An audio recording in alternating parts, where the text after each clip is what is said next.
పెండింగ్లో ఉన్న అనకాపల్లి పార్లమెంటు స్థానానికి వైసీపీ అభ్యర్థిగా బోడి సత్యనారాయణను, అదేవిధంగా మాడుగుల అసెంబ్లీ అభ్యర్థిగా ఈర్ల అనురాధను ప్రకటించింది. అనురాధ ముత్యాల నాయుడు కుమార్తె. ప్రస్తుతం కె కోటపాడు జెడ్పీటీసీగా అనురాధ పనిచేస్తున్నారు. ఇదే అంశానికి సంబంధించిన మరింత సమాచారం మా AP deputy input editor Vasu phone line అందిస్తారు. ఎస్ వాసు. పవన్ ఎట్టకేలకు అనకాపల్లి రాజకీయానికి తెరదించారు వైసీపీ. గత కొంతకాలంగా పెండింగ్ లో ఉంచినటువంటి ఎంపీ అభ్యర్థిని ప్రస్తుతం డిప్యూటీ సీఎం బోడి ముత్యాల నాయుడిని ఎంపిక చేయడం జరిగింది.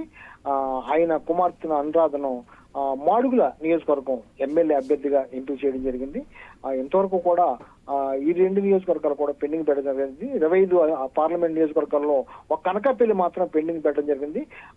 ప్రత్యర్థులు ఎటువంటి అభ్యర్థిని రంగంలో దింపుతారో ఆ అభ్యర్థిని బట్టి పెట్టేందుకు సిద్ధంగా ఉన్నామని కూడా చెప్పడం జరిగింది. అందులో భాగంగా సీఎం రమేష్ కూటమి అభ్యర్థిగా, బీజేపీ జనసేన టీడీపీ కూటమి అభ్యర్థిగా సీఎం రమేష్ ని ప్రకటించిన అనంతరం బోడి ముత్యాల నాయుడిని ఒకే సామాజిక వర్గానికి ఒకే సామాజిక వర్గానికి చెందిన వారిని అక్కడ దింపడం జరిగింది. పోటాపోటీగా హోరాహోరీగా ఉండే విధంగా అనకాపల్లిని చాలా ప్రతిష్టాత్మకంగా తీసుకున్నారు రెండు పార్టీలు కూడా, అటు కూటమి కానీ ఇటు వైసీపీ అధికార పార్టీ కానీ.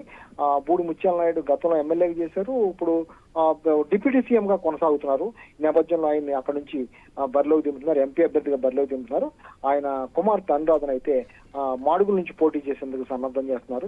మొత్తానికి ఒక వ్యూహంగా, మొత్తం ప్రణాళికాబద్ధంగా రాజకీయ వ్యూహంలో భాగంగానే బోడి ముత్యాల నాయుడు పేరుని అట్టే పెట్టి ఆ విధంగా ఇప్పుడు వెల్లడించారు. మొత్తానికి వైసీపీ ఈ అభ్యర్థి పేరుతో మొత్తం 170 నియోజకవర్గాల అసెంబ్లీ, 25 పార్లమెంట్ అభ్యర్థులకి ఎట్టకేలకు పూర్తిగా ప్రకటించినట్టయింది.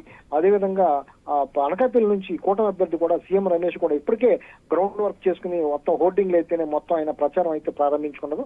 త్వరలో రేపెల్లుండో కూడా ఆయన ఇక్కడ నుంచి ప్రచారం ప్రారంభించేందుకు సన్నాహాలు చేసుకుంటున్నారు. Pawan. Right, thank you Vasu.